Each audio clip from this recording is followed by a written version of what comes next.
झेंडा भल्या कामाचा जो घेऊन निघाला,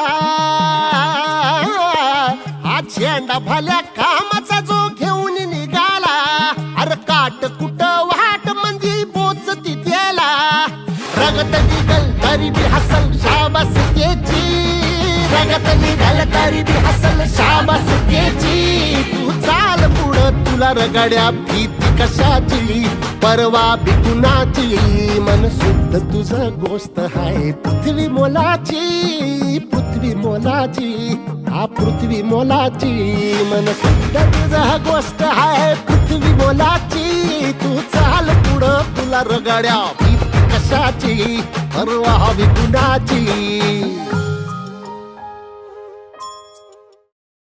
ह्या वर्षी 2024 ची गुरुपौर्णिमा साजरी करताना जे आपले युवाचार्य आहेत संग्राम निकम व रुपाली पाटील दिदी, डाळमोडी गाव खटाव तालुक्यामधील जिल्हा सातारा, त्यांनी घराशेजारी जी लक्ष्मी तरूची रोपं लावलेली होती, आश्रमवरून बिया आणले त्यांनी आणि ती रोपं तयार केलेली. ती झाडं आता खूप मोठी झाली, पक्ष्यांनी खाल्लेली फळं, त्याच्यातून पडलेल्या बिया, त्याच्यातून जी खाली उगवलेली रोपं होती, अशी रोपं आम्ही त्यांच्या घराच्या इथून कलेक्ट केली.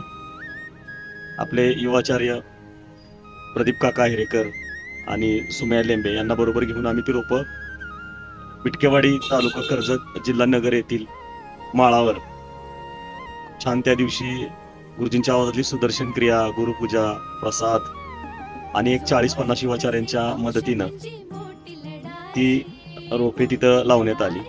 मला सांगायला आनंद वाटतोय, गुरुकृपेनं मागच्या आठवड्यामध्ये मी ज्यावेळी तिथं गेलो त्यावेळी ती रोपं खूप छान पद्धतीने जवळजवळ 100च्या वर रोपं आता त्याचं झाडामध्ये रूपांतर होत आहे. मार्च एप्रिल महिन्यामध्ये निश्चितपणे आपण बिया कलेक्ट करून रोपे तयार करून जुलै ऑगस्ट मध्ये आपण नक्कीच ते ट्री प्लांटेशन साठी त्याचा आपल्याला छान पद्धतीने उपयोग होईल. गुरुपौर्णिमा एक आपण वृक्षारोपण कार्यक्रम हाती घेऊन साजरी करायला पाहिजे. जय गुरुदेव. मन सुद्धा तुझा गोष्ट हाय पृथ्वी मोलाची, हा पृथ्वी मोलाची, मन सुद्धा तुझा गोष्ट हाय पृथ्वी मोलाची. तू चाल पुढं तुला रगड्या भीती कशाची, परवा बी कुणाची.